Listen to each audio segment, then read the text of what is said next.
Salam alaikum à toutes et à tous. Zayn Al-Abdin, assalamu alaikum. Wa alaykoum salam, Koumel. Comment vas-tu? Écoute, Zayn Al-Abdin, je vais très très bien et je tiens à remercier toutes les personnes qui nous soutiennent et qui regardent toutes nos vidéos. Merci à vous d'avoir vu notre dernière vidéo avec NS et Zayn Al-Abdin. Aujourd'hui, on a un invité de marque. Tout à fait, Koumel. Et ça fait très longtemps qu'on l'attendait. On peut le dire maintenant. Ouais, effectivement, Dr Essam est avec nous. Tout à fait. Dr Essam, comment vas-tu? Alaykoum salam, merci beaucoup, je vais très bien et merci de m'avoir invité. Écoute, merci à toi d'avoir été patient parce que je crois qu'on devait se voir la semaine dernière. Écoute, Essam, pour faire la suite de cet épisode, on va commencer par t'introduire avec 4 différentes citations. Donc on va le dire aux gens, hein, on a fait 2 tests qui étaient un échec, là on est au 3e. Donc je vais choisir 4 autres phrases que tu vas pouvoir terminer. Alors Essam, être médecin, on le devient qu'à 90 ans. T'es d'accord avec ça ou pas? Non, on ne le devient jamais. Alors, les médecins sont scientifiques. En partie vrai, ouais. Les médecins ne s'intéressent pas à la télé-réalité. Non, ça c'est faux. C'est faux. Et les médecins sont des intellectuels? Pas tous. Une cinquième question, Koumel. Les médecins sont très intelligents. On a souvent tendance à croire que... Non, pas toujours. Pas toujours. C'est assez intéressant ça. Est-ce qu'il faut être surdoué pour faire de la médecine? Non, je pense pas. Je pense que bon, la formation médicale est quand même, c'est vrai, assez lourde et assez longue surtout. Donc ça joue beaucoup sur l'endurance. Mais un génie dans le sens où on le comprend, genre quelqu'un qui à partir de 10 ans fait des formules de maths en physique quantique, non, c'est pas le cas, tu vois. Ok, ouais. Mais c'est vrai qu'il faut avoir une envie et il faut avoir une motivation qui fait que tu tiens la route et tu arrives à finir les études. Après, bon, les bases scientifiques, comme toute étude, il faut quand même en avoir. Mais je pense pas que ce soit vraiment une question de génie ou ce genre de choses. Non. Alors, Essam, c'est vrai qu'il faut avoir une écriture de génie, vraiment avoir une certaine expérience dans l'écriture pour pouvoir être médecin. Voilà, moi on te comprend. Non, mais heureusement maintenant quasiment tout est informatisé, donc il n'y a plus vraiment de soucis.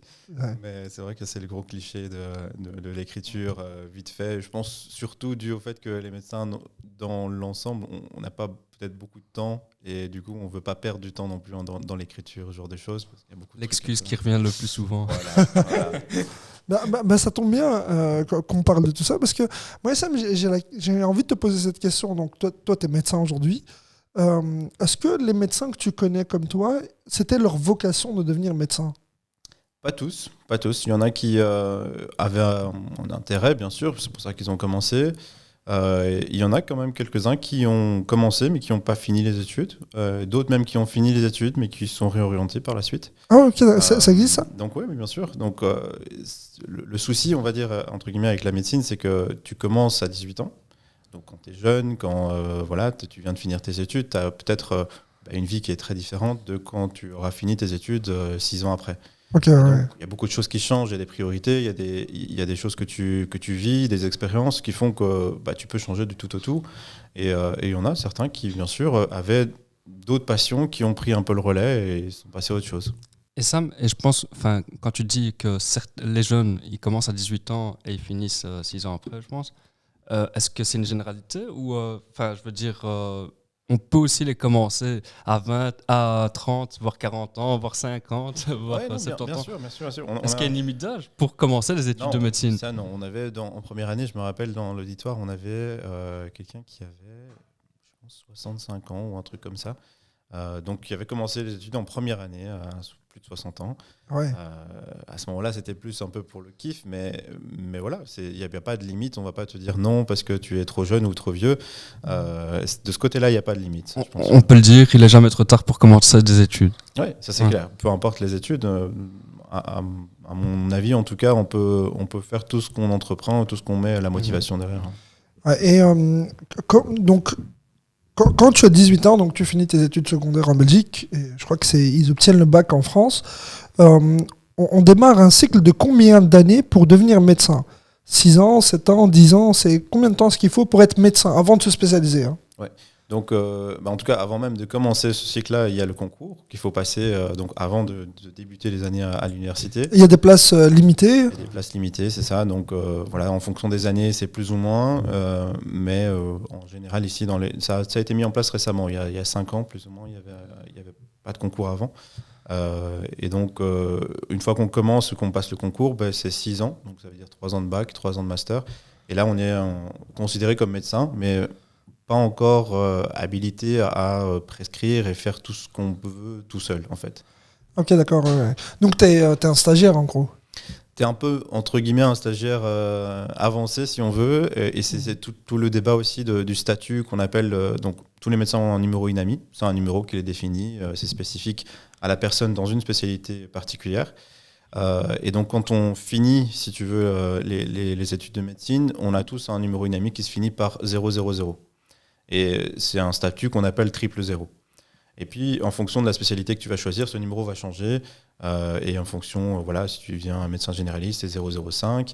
Si tu es neurologue, c'est 077, je pense, quelque chose comme ça. Et donc, en fonction de ce que tu vas, ton numéro va changer.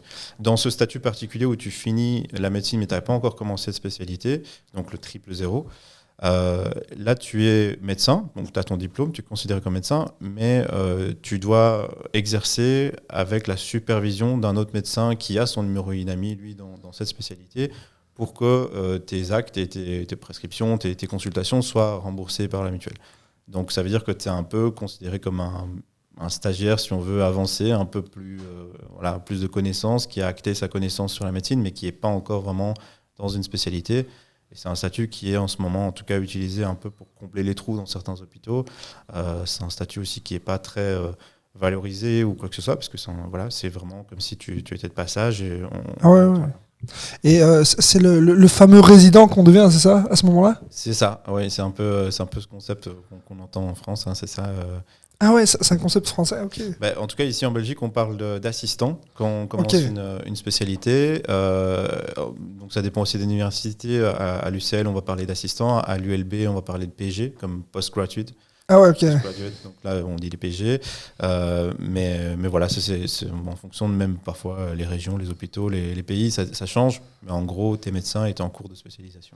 Ok, et ça gagne bien ? Médecin ? On peut dire que maintenant t'es riche ? Pas encore, malheureusement.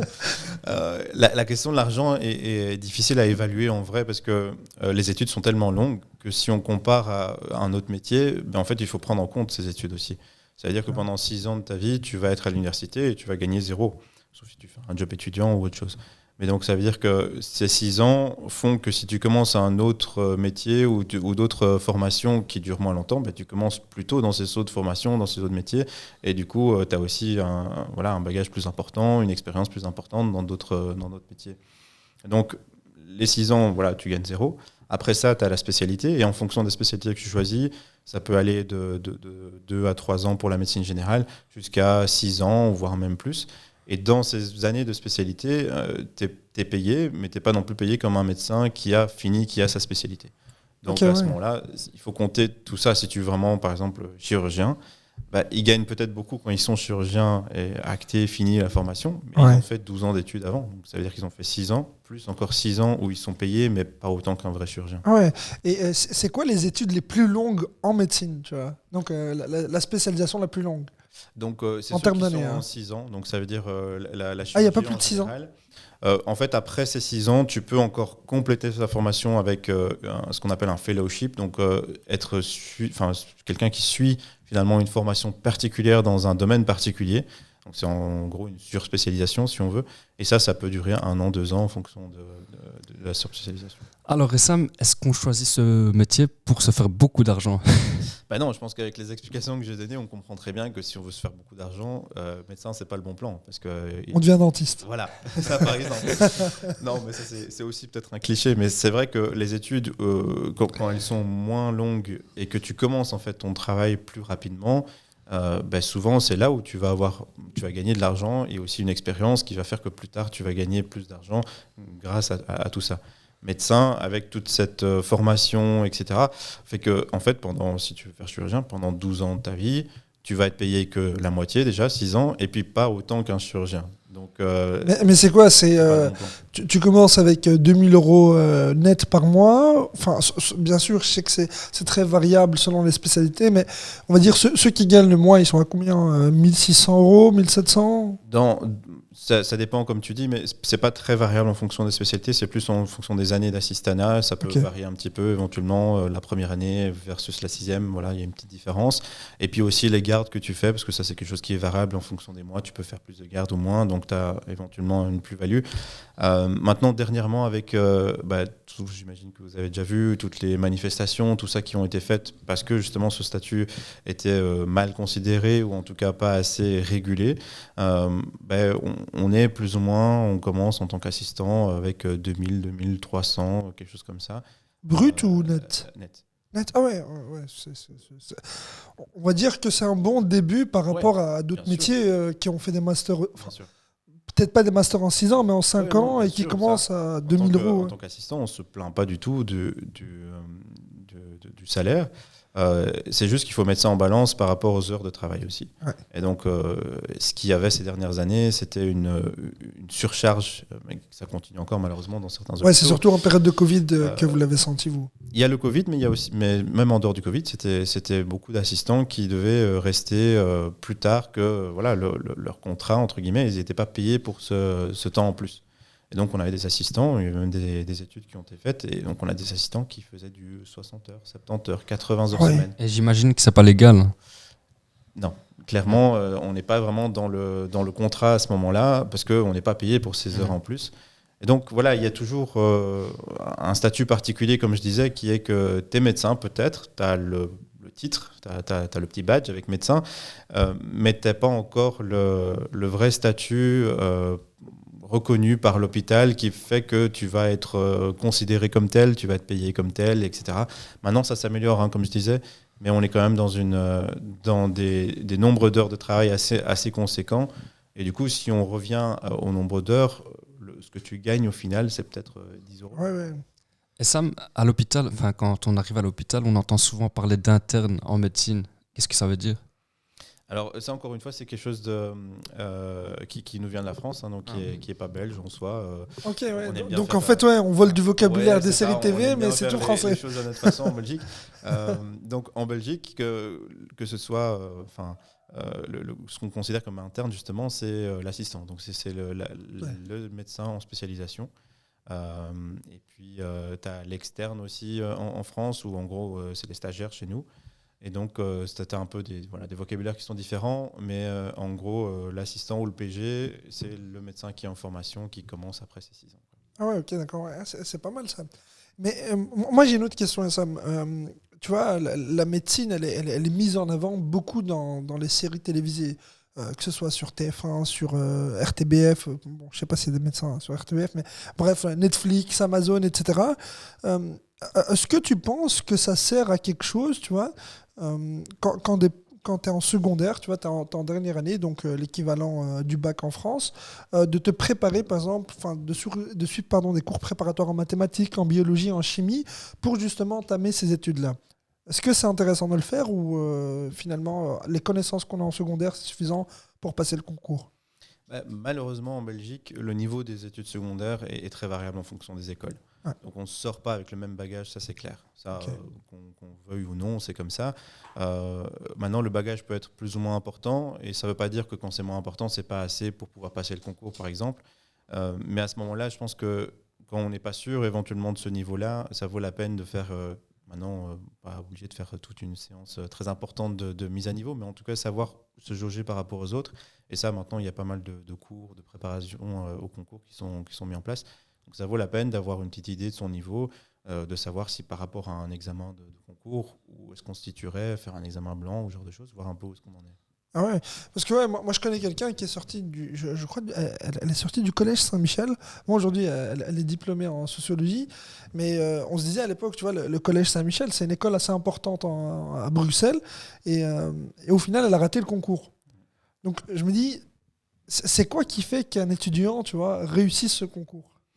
La question du concours, c'est encore, c'est vrai, c'est encore un autre débat en fait. C'est toute une question de le concours à la base, il a été mis pourquoi c'est pour filtrer quelque part le nombre d'étudiants qui commencent ces études.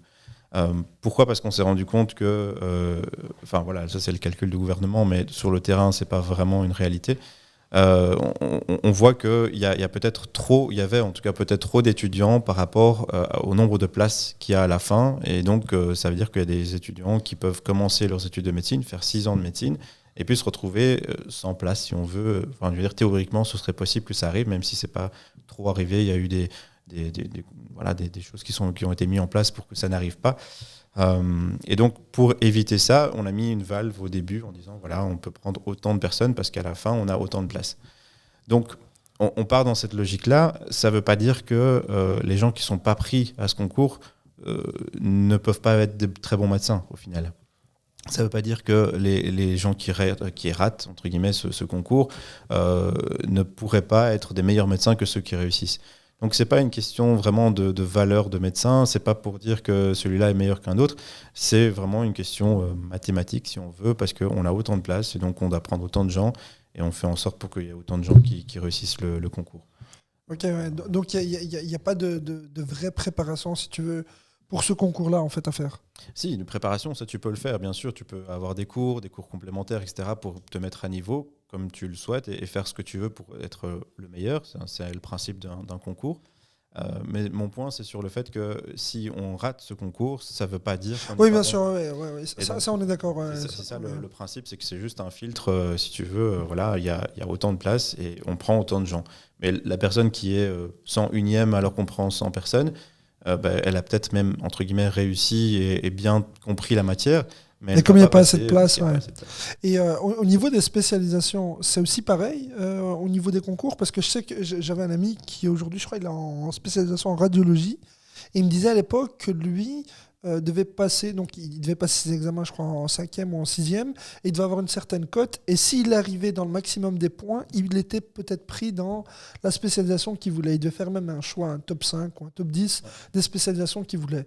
Est-ce que ça aussi, c'est le cas aujourd'hui, je veux dire ? Oui, c'est ça. Donc, il y a aussi un second concours, si on veut, à la fin de ses études, à la fin de ses 6 ans, qu'on essaie de préparer aussi en faisant des stages dans la partie où on est intéressé, dans le service où on est intéressé. Et donc, chaque spécialité a sa façon de faire les choses et chaque université aussi. Mais ça commence à se mettre un petit peu plus en place les concours interuniversitaires, si on veut.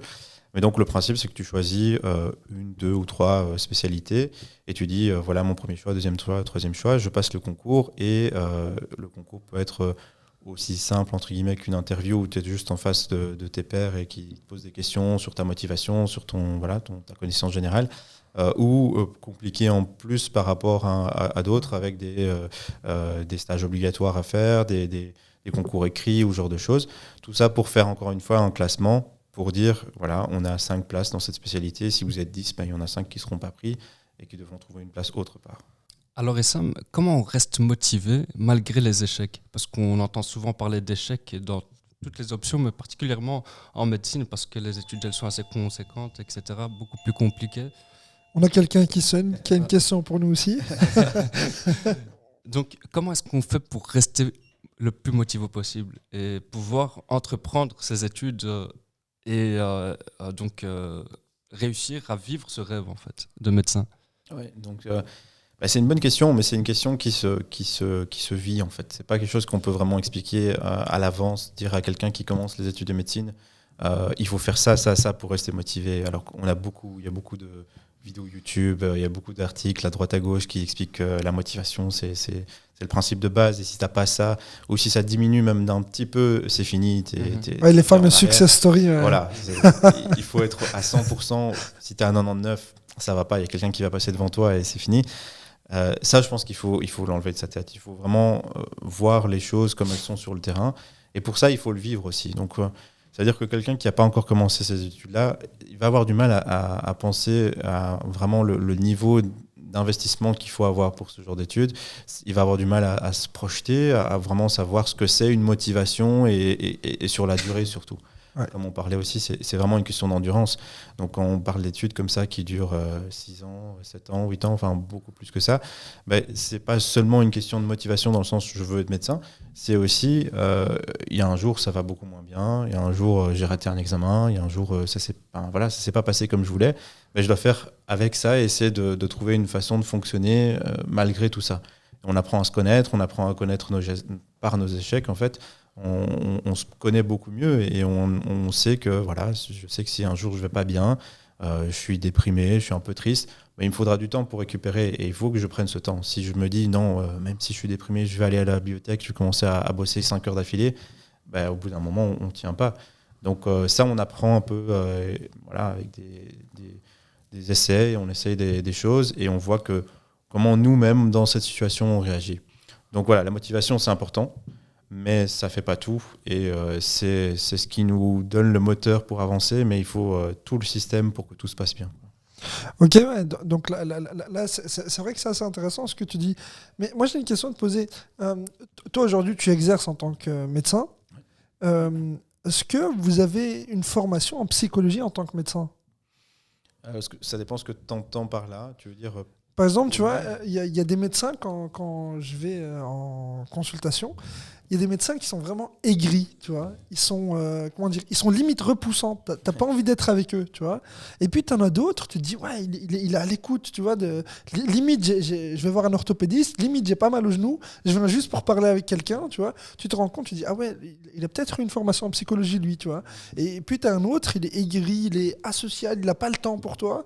Et je me dis, ouais, mais au final, ouais, ça serait bien s'il était formé en psychologie. Et c'est là ma question, tu vois. Est-ce que vous êtes formé en psychologie, vous les médecins ? Non, pas vraiment. On a des cours de psychologie, mais qui sont plutôt basés sur la pathologie, sur le problème des autres, si on veut. Et c'est ça qui est dommage, c'est qu'on n'a pas vraiment une formation pour nous pouvoir gérer les situations difficiles. Alors ça se met un peu plus en place en ce moment. Il y a plus en plus mais c'est plus des cours optionnels où on peut les prendre éventuellement pour être un peu plus dans la compréhension, dans la bienveillance, trouver des situations, des terrains d'entente avec le patient, pour essayer de construire ça ensemble. Et ça, c'est une très bonne chose. Il y a de plus en plus ce concept alors de patients actifs dans sa maladie, dans son état, dans son corps, tout simplement, qui prennent un peu le dessus. C'est des très bonnes initiatives. Mais malheureusement, dans les 6 ans de base, en fait, on essaie tellement de faire entrer d'informations de faits, si on veut, d'informations cliniques qu'on trouve dans les livres, qu'il n'y a pas le temps pour faire autre chose. Et donc ça, il faut le trouver un peu le temps, soit par soi-même, soit sur le terrain. On essaie de trouver... Pour allonger les années d'études. Voilà. Pour les écourter. Voilà. Parce qu'avant, c'était 7 ans d'études et maintenant, c'est 6. C'est ça, ouais. Et ça, c'était pour se mettre un peu en accord sur les années européennes, enfin un peu partout en Europe. Ah ouais, ok, d'accord. Ouais. Au moins 6 ans que c'était. En Belgique, c'était un peu plus. Donc, il fallait se mettre un peu en accord pour que tout soit... ouais, donc c'est une question politique. C'est plus ça. C'est plus ça. Maintenant, voilà. Est-ce que même 6 ans, même 6 ans ou 7 ans, est-ce qu'il y a vraiment une durée où on pourrait dire... C'est pour ça que tu m'as posé la question au tout début en disant à 90 ans, on est médecin. En fait, il n'y a jamais de moment où tu pourrais dire je suis médecin dans la conception que je peux avoir du médecin qui est la personne accomplie dans ce qu'il fait et au jour le jour qui peut aider le patient dans tous ses aspects. Ça, je pense que c'est quelque chose qui s'apprend et qui avance vraiment avec chaque entretien, chaque consultation, on avance, on apprend et malheureusement, il y en a qui sont aigris, il y en a qui ne vont pas avoir le temps ou pas l'envie parce qu'il y a autre chose qui leur prennent la tête. Alors sur les réseaux sociaux, on voit de plus en plus de médecins faire de l'influence, influenceurs. Oui. Donc, vous en pensez quoi, vous, médecins, en général ? Je ne veux pas parler pour les médecins. Oui, non, je peux dire. Allez, un avis personnel. Personnellement, ça dépend qu'est-ce que tu mets derrière le mot influenceur, parce que ça aussi, c'est très large. Donc si c'est par exemple, t'entends par là un médecin qui vient pour vanter les mérites d'un produit particulier, d'un médicament particulier. Il travaille pour un lobby. Voilà, qu'il est payé derrière, ce genre de choses, mais bien sûr, moi je suis contre ça, c'est clair. Par contre, si tu parles de médecins qui viennent vulgariser les choses, essayer de rendre les choses plus accessibles à certaines personnes qui n'ont pas du tout l'habitude de parler de leur corps, de comprendre la maladie ou d'appréhender les choses de cette façon-là, là je suis tout à fait pour. Moi je trouve que c'est vraiment entre guillemets dans l'air du temps, c'est-à-dire qu'il faut que de plus en plus de professionnels, scientifiques, ingénieurs, médecins, peu importe, et même en fait des gens qui n'ont pas spécialement des études qu'on dirait prestigieuses, entre guillemets. Tout le monde doit pouvoir expliquer un peu sa façon de voir le monde pour que ce soit accessible à tous. Alors au lieu d'avoir des dents sur TikTok, ce serait intéressant d'avoir même quelqu'un qui fait des pizzas, qui explique sa façon de voir les choses ou au jour le jour comment ça se passe. C'est ça qui est intéressant. Par contre, si tu viens dire prenez ce médicament-là au lieu de celui-là. Ça m'amène à autre chose. Tu sais nous expliquer ce que c'est que le fameux, comment ils appellent ça, le serment d'Hippocrate ? Oui. Oui, ça c'est plus maintenant, c'est plus un peu, on va dire. C'est une tradition. Oui, c'est une tradition. C'est quelque chose qu'on a mis en place depuis bien sûr des dizaines, des centaines d'années. Ça existe. Mais donc le principe, c'est que un étudiant en médecine qui finit ses années d'études, pour passer un peu au niveau supérieur, pour lui dire qu'il est devenu médecin, il lit ce serment à haute voix. Alors avant, ça se faisait vraiment de façon protocolaire, etc. Là, comme il y a des énormes auditoires, on fait tous ensemble dans une même salle, on lit le serment tous ensemble. Et donc, le principe de ce serment, c'est de remettre un peu les valeurs de base d'un médecin pour rappeler, si on veut, à ses étudiants que quand vous allez commencer à voir des patients, allez vers eux et essayer de les aider. Il faut le faire en toute impartialité, il faut le faire sans prendre en compte leur ethnicité, leur religion, etc. Il faut vraiment aller pour aider l'humain. Et donc c'est un discours humaniste qui permet de faire une transition, si on veut, comme dans certains pays, il y a les cérémonies de white coat, par exemple, où on te met la blouse blanche et là tu deviens médecin. C'est un peu des protocoles qui sont mis en place pour faire un peu la distinction entre étudiants et médecins. Et tout à l'heure, quand on a entendu sonner, il y a Anas qui a posé une question, qui m'a dit on est dans l'avion et on demande à un médecin, est-ce que tu dois répondre présent en tant que médecin à ce moment-là ? Oui, a priori, si tu peux faire quelque chose et si tu es en état de pouvoir aider la personne, oui. Enfin, après, tout médecin le fera. Il n'y a personne qui va se cacher, sauf peut-être les dermatologues. C'est pas gentil pour eux. Pas très gentil, mais... Non, mais après, si tu te sens à l'aise de pouvoir gérer une situation et disons que tu es, t'as tes capacités et tu sais que tu peux éventuellement aider, je pense qu'il n'y a aucun médecin qui va se cacher parce que tu es aussi là pour ça, même si c'est peut-être pas dans tes heures de travail.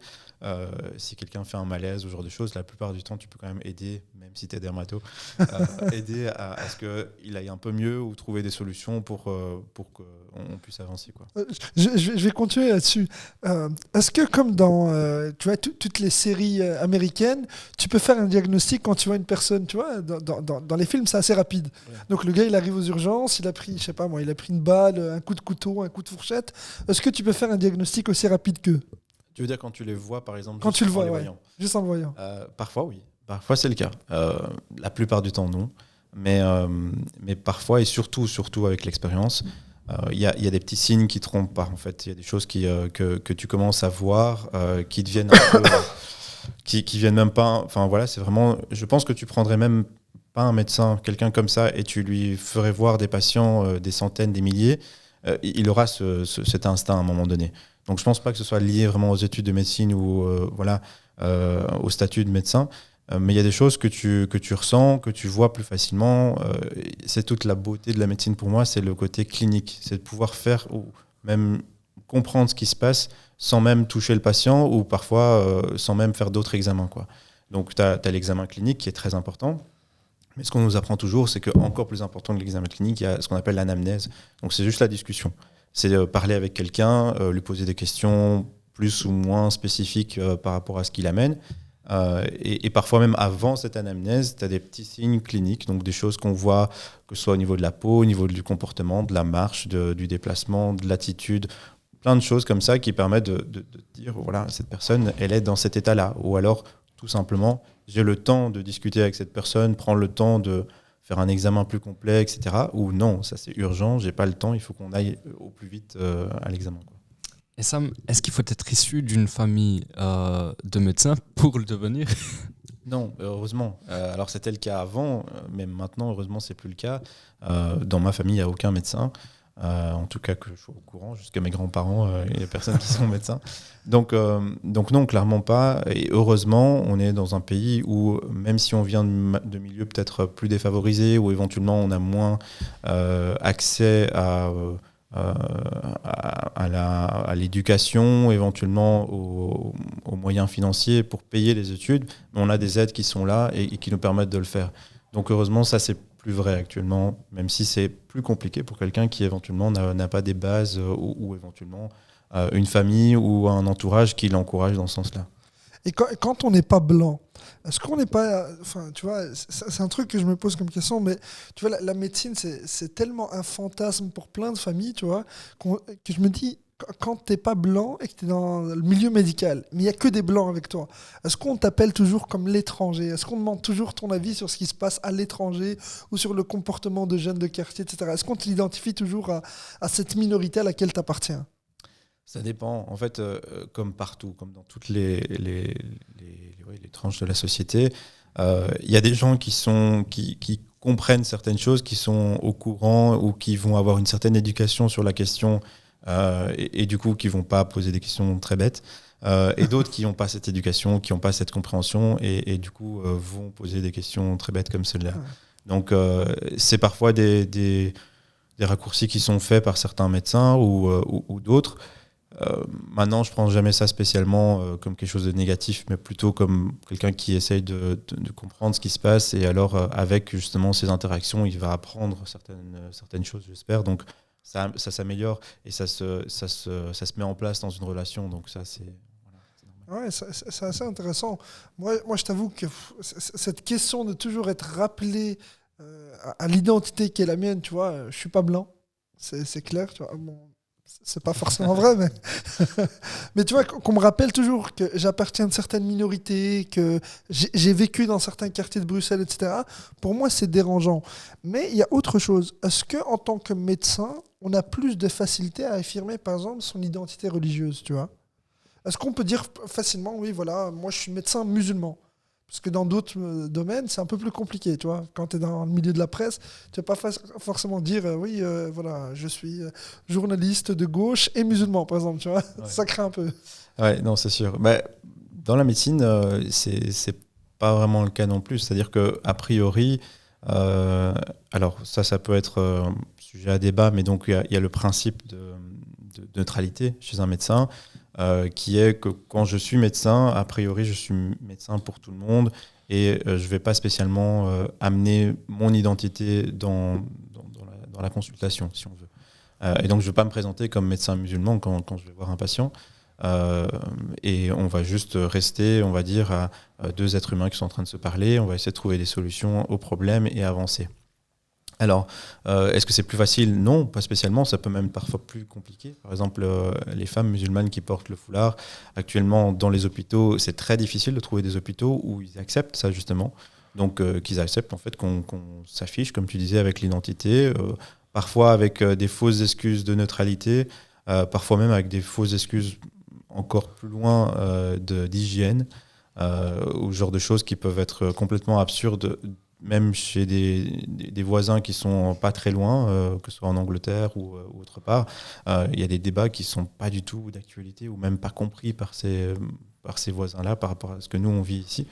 Donc c'est une question voilà, qui est pour l'instant abordée dans ce sens-là, dans le sens de la neutralité, même si moi je pense qu'il y a pas mal de patients qui viennent aussi me voir parfois parce qu'ils savent que je comprends certaines situations familiales, culturelles. Il y a certaines choses qu'on peut comprendre quand on l'a vécu.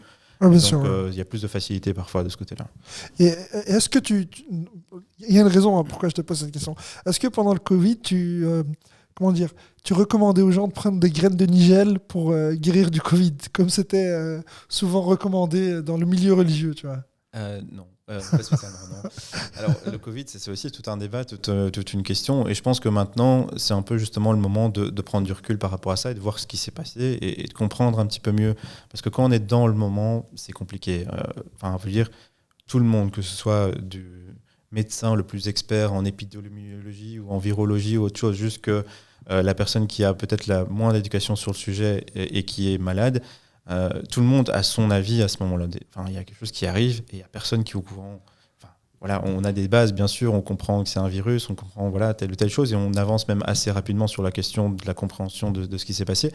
Mais il y a plein de choses qui vont un peu dans tous les sens, et on apprend tous les jours des nouvelles informations, mais il y a tous les jours aussi de nouvelles nouveaux essais, on va dire ça comme ça, des gens qui disent que ça peut le traiter, il faut faire ça pour que ça n'arrive pas, etc. Et je pense qu'avec le recul, on se rend compte qu'en fait, cette situation-là, d'incompréhension un peu totale.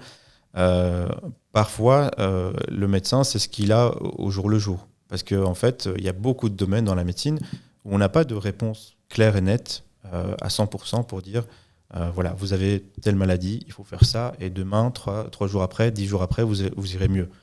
Et en fait, ça permet peut-être à certaines personnes de se mettre à la place de certains médecins, ou de même tous les médecins. On se retrouve tous face à des situations comme ça où on ne peut pas vraiment avoir des réponses concrètes, gravées dans le marbre, où on peut dire, voilà, vous prenez ça, et puis demain, vous irez mieux, ou même dans 3 jours, ça se passera nickel. Ça n'existe pas. Et donc ça, cette incompréhension du Covid a peut-être permis à certaines personnes de mieux comprendre le fait que dans la science, comme dans les connaissances, on avance parfois au jour le jour, et c'est comme ça.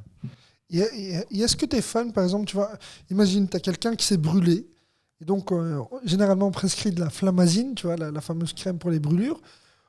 Mais est-ce que tu es fan, par exemple, des solutions de grand-mère, tu vois, par exemple, mettre, je sais pas moi, jaune d'œuf sur la brûlure ou le blanc d'œuf, tu vois. Tu es plutôt médicament ou, comment dire, solution grand-mère? Ça dépend. Il y en a qui sont très bien dans les solutions de grand-mère, comme on dit. Et souvent, oui, parfois, ça m'arrive de pas le prescrire, mais en tout cas, le proposer comme solution alternative. Je pense qu'il y a, pour moi, en tout cas, je fonctionne par gravité, spécialement d'une maladie ou d'une infection. Si quelqu'un est brûlé au 3e degré, il n'y a pas de... Enfin, même la flamazile, c'est pas une solution. Tu vois. Ouais, bien sûr, ouais. Mettre du jaune d'œuf, ou même parfois, j'avais vu ça, c'était de la farine, de la farine, ou dentifrice, ou des pots de poisson, ce genre de choses. Ah ouais. Alors, dans certains cas, il y a des vérités. Enfin, ça se base sur certaines choses, même des études qui ont été faites qui sont vraies. Mais dans d'autres, comme le dentifrice, c'est juste une question de... C'est frais parce que c'est de la menthe, et donc tu as une fausse impression de fraîcheur. Mais c'est pas ça qui va guérir ta brûlure, quoi. Ouais. Bref, dans certains cas, on peut aider certaines personnes, même parfois guérir de certaines maladies avec ces remèdes-là. C'est pas exclu. Pour moi, c'est pas une distinction claire en disant voilà. T'es pas cartésien sur la question. Non, et je pense que tout médecin se doit d'admettre à un moment donné qu'on n'a pas toutes les réponses à tout. Ouais. Qu'il y a certaines choses qui fonctionnaient depuis des centaines d'années qui continuent à fonctionner, et il y a d'autres. Par contre, c'est vrai, avec les connaissances qu'on a et qui avancent, il y a d'autres choses qu'on traitait de cette façon-là avant, mais on a beaucoup mieux et beaucoup plus efficace maintenant. Et pourquoi s'empêcher d'aller vers quelque chose de plus efficace et plus étudié, etc., quand on a l'occasion. Donc pour moi, je travaille vraiment en fonction de la gravité de la situation. Si c'est, par exemple, imaginons un petit rhume, qui n'est pas très symptomatique, pas très important, on peut très bien proposer des solutions alternatives, naturelles, comme on dit. Et voilà, et c'est quand ça va... Du lait avec du miel. Oui, par exemple. des boissons chaudes, du miel. Oui, le miel est antiseptique, ça peut aider. Alors, le miel dans la boisson chaude, ça enlève sa propriété antiseptique, donc ça n'a pas d'intérêt. Ah ok, c'est bien de le dire. C'est bien de le dire. Donc, maman, je ne boirai pas de lait chaud avec du miel. Mais à part, ça peut avoir son effet. Donc c'est une enzyme qui vient de l'abeille, qui est dans le miel qui a une propriété antiseptique, et cette enzyme est déconstruite, si on veut, et détruite par la chaleur. Donc si tu le mets dans du thé chaud, ça enlève sa propriété, donc ça n'a pas trop d'intérêt à part sucrer ton miel. Okay. Donc il y a des choses comme ça qui sont vraies, mais on fait des sortes de généralités, et puis on a l'habitude d'entendre ce genre de choses, donc on va le faire, et on va dire voilà, c'est naturel, c'est mieux qu'un médicament, alors que aussi il y a certains miels qui sont pas très naturels non plus, hein. C'est pas le miel qu'on trouve comme ça en supermarché à 1 € qui est spécialement le meilleur miel non plus. Donc, voilà. Okay. C'est pas ça, Alex. Moi, je viens de penser à un remède grand-mère. Le café, le café mélangé à un œuf. Ça fonctionne ou pas? Pour faire quoi? Pour guérir d'un mal de ventre ou je ne sais quoi d'autre. Ça, c'est un remède qui m'est revenu souvent. Ah, c'est vrai. Moi, prends du café et un œuf. Ah ouais, je connaissais pas. Franchement, c'est la première fois que j'entends. Voilà, je vous apprends un truc. Encore une fois, je ne sais pas sur quoi ça se base et d'où ça vient exactement, ce genre de choses. Ce serait intéressant. Et c'est ça qui est intéressant quand je parlais, juste un petit aparté, des influenceurs, entre guillemets, médecins sur les réseaux. Je pense qu'ils servent aussi à ça éventuellement. C'est à débunker certaines choses, à remettre un peu les choses au clair pour que on ait des vraies réponses ou en tout cas des choses basées sur des études et pas juste sur des expériences de certaines personnes. Parce que le café avec l'œuf, j'imagine que quelqu'un, ou même 4 ou 5 personnes ou 10 personnes se sont rendus compte qu'en faisant ça, ça allait mieux. Peut-être, c'est vrai pour eux, à un moment donné particulier. Mais en soi, le café, on sait que c'est un irritant pour l'estomac. On sait que c'est pas une bonne idée d'en prendre quand on a mal au ventre, quand on a vomi, quand on a des gastrites, tout ce genre de choses. Ben, ça va pas améliorer les choses. Le café, c'est irritant. Donc après, est-ce qu'ils n'ont pas dit on prend avec un œuf parce qu'en mangeant, ça irrite un peu moins ? Ça, c'est peut-être le cas. Mais en tout cas, c'est pas le genre de remède que je propose à mes patients. C'est bien que tu le dises, au moins, on le sait. Et moi, oui, ça maintenant, j'ai une question maintenant qui n'a rien à voir avec la médecine. Je te l'ai posée, je pense, il y a quelques jours. Est-ce qu'il y a un livre qui t'a marqué dans ta vie et que tu as lu ? Alors, j'ai réfléchi à la question parce que tu avais déjà évoqué la question. En fait, mon rapport avec la lecture est peut-être un peu différent de vous parce que j'ai vu vos derniers épisodes. D'ailleurs, bravo et félicitations pour tout ça. Moi, personnellement, la lecture, en fait, je l'utilise pour apprendre des choses. Donc, j'avoue que je ne suis pas fan ou j'accroche pas spécialement souvent avec des romans ou des choses fictives. Si j'apprends pas quelque chose, ça a du mal à m'accrocher. Enfin, voilà, c'est personnel. Mais donc, il y a plusieurs choses, comme ça peut plusieurs livres que j'ai lus. Alors, il n'y en a aucun qui m'a vraiment transcendé dans ma façon de vivre, etc. Mais ce que j'aime bien dans certains livres, c'est que ça change ta façon de voir les choses. Ta vision sur le monde ou sur une partie du monde et ça m'a beaucoup apporté. Pour parler vraiment de livres, alors je connais plus le titre exact, mais donc c'était un livre de Linda Sarsour, qui est une réfugiée palestinienne aux États-Unis et qui raconte en fait, c'est une sorte d'autobiographie qui raconte un peu sa vie et un peu son contexte familial, tout ce qui est de nouveau, parce qu'en tant qu'immigré dans un pays aussi aux États-Unis, qui est un contexte différent aussi, avant le 11 septembre, après le 11 septembre, enfin toutes ces petites choses comme ça qui changent ou qui évoluent avec elle. Je trouvais ça très intéressant, même si c'était pas peut-être des faits, c'était une expérience de vie et ça je trouvais assez intéressant. À côté de ça, il y avait des livres. J'aime bien aussi un petit peu le développement personnel. Il y a certains livres comme le 4-Hour Work Week ou Atomic Habits, ce genre de choses qui je trouve assez intéressant parce que c'est des choses c'est en fait des livres qui te permettent de mettre en place des systèmes. Et je trouve que le système, c'est vraiment la base de tout. C'est avec ça que tu vas pouvoir faire, peu importe, arriver à tes objectifs. Donc, si tu as, imaginons, quelqu'un qui veut faire la médecine, si tu as un bon système qui est mis en place, c'est ça qui va te permettre, plus que la motivation, qui va te permettre d'arriver au bout. Et donc, c'est ce genre de choses comme ça qui construisent un petit peu ce système, cette façon de voir les choses, qui est, pour moi, en tout cas dans le monde actuel, le plus efficace. C'est très intéressant. C'est bien cette question, je trouve, tu vois, sur les livres. En fait, chaque intervenant, on a essayé de faire ça avec Anas Abdin, c'est qu'on s'est dit, on va pas parler, tu vois, on va pas inviter les gens à lire. On va plutôt demander à chaque intervenant de nous citer un ou plusieurs livres qu'il a lus, qui l'ont marqué. Pourquoi ? Parce qu'en même temps, ça nous ouvre nous aussi à d'autres lectures qui ne nous intéressaient pas auparavant. Et en même temps, ça nous permet aussi de voir un petit peu l'argumentaire des gens. Et on voit très bien dans ta façon de t'exprimer que les médecins, vous êtes très très intelligents. Machallah, comme on dit chez moi. Non, en vrai, il ne faut pas faire de généralité. Et déjà, juste pour moi, c'est pas vrai. Alors pour les autres, encore moins. Quelle fausse humilité. Tu vois, on est tous très humbles aussi. Non, mais en vrai, je pense qu'il faut... C'est vrai qu'il y a une image du médecin savant, etc., qui connaît tous les livres qui sont derrière lui dans le cabinet, alors que c'est pas du tout vrai. On a juste Google qui est ouvert devant nous. Non, en partie vrai, mais pas vrai. Mais donc, je pense qu'il faut un peu casser aussi cette image. Et je pense que pour les personnes qui éventuellement sont intéressées par la médecine, il faut, je pense que c'est un des étapes assez importantes avant de se lancer, c'est aussi de voir les choses sur le terrain. Donc, allez voir votre médecin généraliste, demandez à participer à 1 ou 2 jours de stage avec lui, voir comment ça se passe dans la vraie vie et enlever un peu les clichés qu'on a en tête, quoi. Tu parlais de l'auteur donc d'origine palestinienne, etc. C'est aussi une preuve pour dire que voilà, il faut pas se mettre de barrières et que tout est possible. Donc, ce sont des études accessibles. Toi, tu en es la preuve en fait. Donc, dire aux jeunes, allez-y, foncez si vous avez un rêve. Oui, en fait, heureusement, on est dans un pays où c'est possible, ce genre de rêve, entre guillemets, et on peut les atteindre. Alors malheureusement, il y a un système éducatif qui, même actuellement en Belgique, n'est pas vraiment égalitaire. En fait, c'est dépendant de la région ou de l'école dans laquelle tu as fait ton éducation, tu peux avoir plus ou moins de chances d'arriver à ce que tu veux. Et ça, ce manque, entre guillemets, de chance, on peut le combler. Donc heureusement, on est aussi dans une période, dans une ère où l'information est disponible de façon gratuite sur Internet. On peut avoir facilement accès à plein d'informations, plein de cours, plein de choses. Donc il ne faut pas s'arrêter finalement à ce qu'on apprend à l'école.